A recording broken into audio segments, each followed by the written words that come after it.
Salut à tous, j'espère que vous allez bien. Donc, petite vidéo mise à jour crypto. On attaque bien sûr avec le Bitcoin.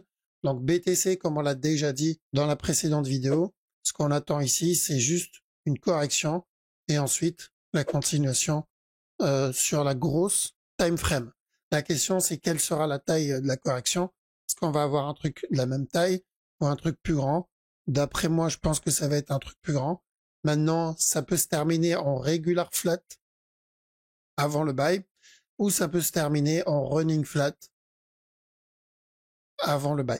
D'accord? Donc, le plus important ici, c'est de cumuler pendant la phase du A qu'on a obtenu et la phase du C plus tard, que ce soit pour un régular ou pour un running, tout va dépendre du B à ce moment-là. Après, en interne, ce qu'on a obtenu ici, donc dès que Trump a ouvert sa bouche sur Twitter, donc on a eu cette impulsion. L'impulsion qu'on a obtenue, est-ce que ça peut être le C du running? Parce que je rappelle, je vous ai dit qu'on peut être sur un running flat, un push et encore de la vente. Alors oui, c'est possible, mais c'est peu probable maintenant. Pourquoi? À cause de l'amplitude du drop derrière et l'amplitude du up juste après. Donc je ne supprime pas complètement la possibilité du running. Si c'est un running, il viendra casser le bas directement, mais il y a vraiment peu de chances que ce soit un running, mais je vais devoir quand même faire attention. L'autre possibilité, comme on l'a déjà vu, c'est que ça, c'est un contracting. On a eu le A, le B, le C ici, parce que ce mouvement-là est venu péter le top précédent, mais il n'a pas cassé celui-là, et c'est juste un mouvement agressif tout seul. Donc c'est possible que ça soit notre contracting flat ici. Donc ce mouvement en 3 temps pour le A. Ensuite, on a ce A-là en interne. J'attends un B en interne. Ensuite, un C en interne. Une fois tout ça terminé, je ferai attention dans la zone des 100 000 $. D'accord? Pour le plus gros C et venir terminer le régular. Donc, venir terminer notre structure corrective daily. D'accord? Donc, le B, le C, un drop et ensuite un up. Je prends toujours des structures correctives propres. Bien sûr, il peut faire l'équivalent, mais dans un truc complètement dégueulasse. Rappelez-vous celui-là. On cherchait une structure corrective propre, faire un A, B, C, et au final, il a fait un truc beaucoup plus dégueulasse et beaucoup plus complexe que prévu. Là-dedans aussi, si vous vous rappelez, ici, ce mouvement-là, on cherchait un truc propre. On cherchait un A, un B avec une structure corrective propre, le C, et ensuite un up. Au final, il a fait un truc plus rapide. Il a fait le A, il a fait le B, il a fait le C.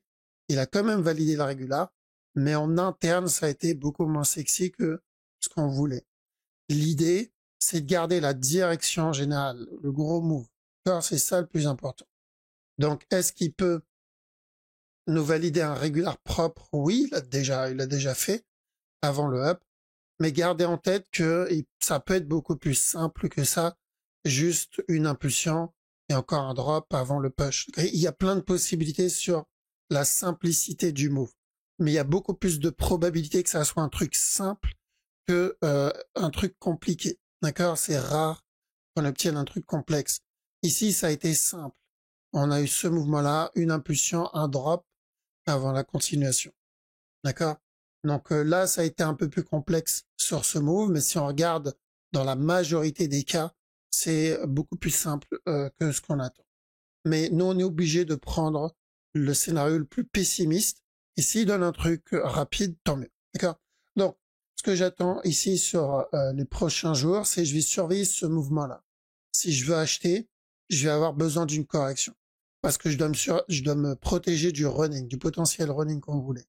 Donc, si je le vois corriger ici, donc donner une structure corrective, là, je peux partir pour le buy et toujours en gardant en tête quand on est dans le B. D'accord? Quand on est en train de corriger. Donc, un A et on est dans le B et je dois faire attention dans cette zone. D'accord? C'est très important. S'il explose au-delà de la zone, on pourra partir plus tard pour le running, mais pour le moment, juste un régular. Ok? Donc, correction. Une fois la correction terminée, là, on pourra chercher encore un autre push. Ça concerne plus ceux qui tradent ici. Ceux qui sont en mode invest, bon, bah, comme je l'ai déjà dit, on cumule à chaque nouveau plus bas. Si on obtient bien notre régular, ça sera une autre opportunité pour cumuler plus bas. ETH, donc ETH, on part pour le simple running flat. Donc on a dit de chercher de la vente ici. Il a donné. Il est venu même péter ce bas. Pas une surprise. C'est attendu aussi. Et je vous ai dit, cassure du bas, on va chercher un push. Et tant qu'on n'a pas pété ce top-là, on va chercher encore de la vente. D'accord? Alors, est-ce que on a commencé déjà le push? Je le vois déjà retracer l'impulsion qu'il a donnée. Mais si dans les prochains jours, je le vois flat ou flag ici, on part pour le C et ensuite encore de la vente. D'accord? On a BNB. Alors BNB, il y a de bonnes chances qu'on commence en daily, on commence une structure corrective beaucoup plus grande que prévu. Donc l'analyse de base, c'était un running et ensuite revenir péter le top. Donc techniquement, ça ne change pas, c'est toujours possible, mais d'après ce qu'il me donne ici, je serais pas étonné de le voir drop ici et valider un plus gros régular avant le buy. On me dira, oui, mais c'est la même direction. Oui, mais la durée n'est pas la même. On va devoir attendre un peu plus longtemps que si c'était un running. Et en petit time frame, malheureusement, il n'y a pas grand chose ici. Là, je m'attends à ce qu'au moins il donne un regular flat, un peu comme ce qu'il a donné ici, mais un peu plus grand. On a le dot. Dot, ça n'a pas bougé. Donc, on est toujours dans la même zone pour venir valider à peu près la même structure. Même s'il revient péter ce top, comme on l'a déjà vu, faire attention, hop, un drop pour revenir péter le bas. En petit time frame, 1 heure, 15 minutes, il y a peut-être un petit running ici à tenter. Tant qu'on pète pas ce bas, attention à ce drop. Et encore un push juste après. On a aussi le Litecoin. Litecoin a plutôt bien retracé. Donc l'analyse sur le gros mouvement n'a pas changé. Quand on a cassé ce bas, on a dit buy jusqu'à ce top. Ça c'est toujours bon. On a pris des TP ici et on a dit d'attendre de voir la suite. S'il corrige, on pourra revenir tester ce top pour venir toucher notre objectif final. Et ce qu'il donne ici, ça ressemble en tout cas à une correction.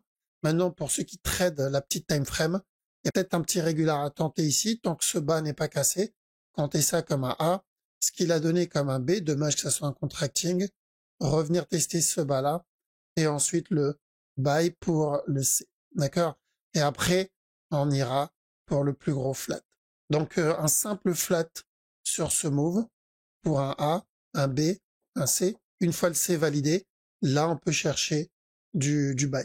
Ensuite, on a le sol. Alors sol, sur le long terme, pour moi, il reste baissier. D'accord? Je parle de la structure daily.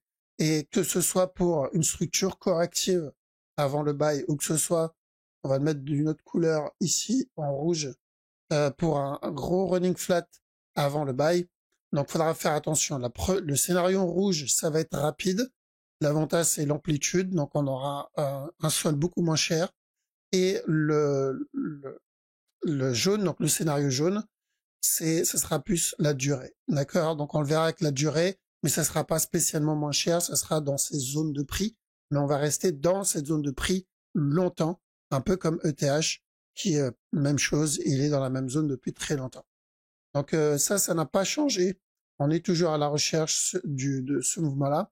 Et en interne, évidemment, on n'oublie pas le potentiel running, même s'il y a peu de chance par rapport à l'amplitude du move, mais je ne peux pas supprimer cette possibilité. D'accord? Donc si c'est un running, il viendra péter le bas directement.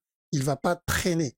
Maintenant, si on le voit traîner par contre dans cette zone, c'est qu'on est en train de commencer une structure corrective un peu plus grande. Et donc on pourra chercher un petit push, mais gardez en tête que c'est juste de l'interne. D'accord? On considère le mouvement juste comme une correction. Une fois la correction terminée, par un autre plus bas. Mais tel quel, déjà faire attention au running, je serais pas étonné de le voir qu'il drop et revienne péter ce bas. D'accord? Attention au running en priorité sur le sol, parce que pour moi, il est plus propre que sur le Bitcoin. On a le VET en parlant du running, donc celui-là, c'est ce qu'on voulait aussi. On a eu le A, on a eu un B, le B qui est venu péter le bas, et on avait dit, bah, on cherche un up pour le C et ensuite encore un drop. Donc attention à ça. Tant qu'on n'a pas pété ce top, c'est encore de la baisse sur le VET. Et Atom aussi, c'est plutôt correctif. Donc j'attends la cassure du bas. On peut très bien revenir péter le top.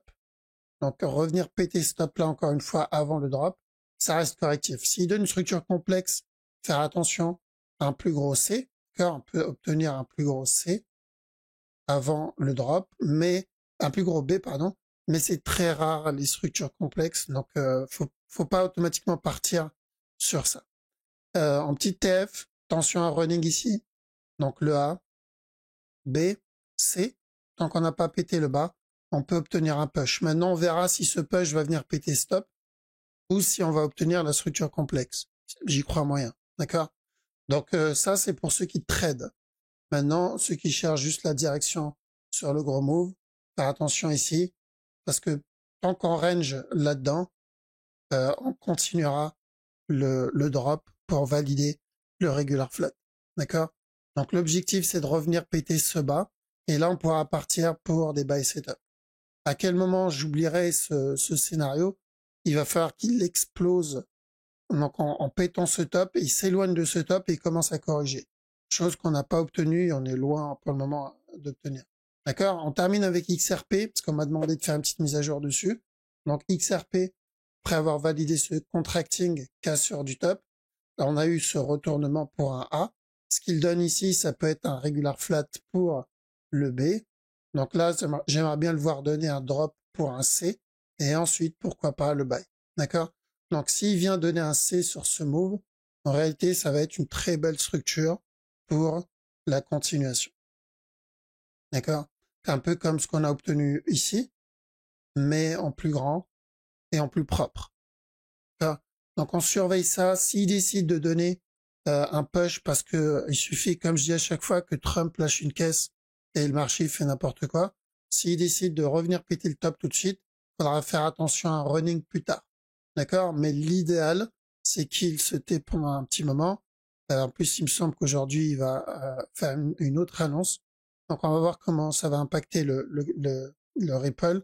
Mais l'idéal pour nous, évidemment, c'est qu'on obtienne un dernier push avant ce buy. D'accord? Là, ça donnera une opportunité de rentrer plus bas et un meilleur prix pour rentrer. Ok, les amis. Voilà. Donc, on a fait le tour. En tout cas, merci pour votre temps. Ça fait vraiment plaisir. Surtout, merci pour le soutien. Prendre le temps de lâcher le petit like et le petit commentaire. Passez une très bonne journée ou une très bonne soirée. Je vous dis à la prochaine. Ciao.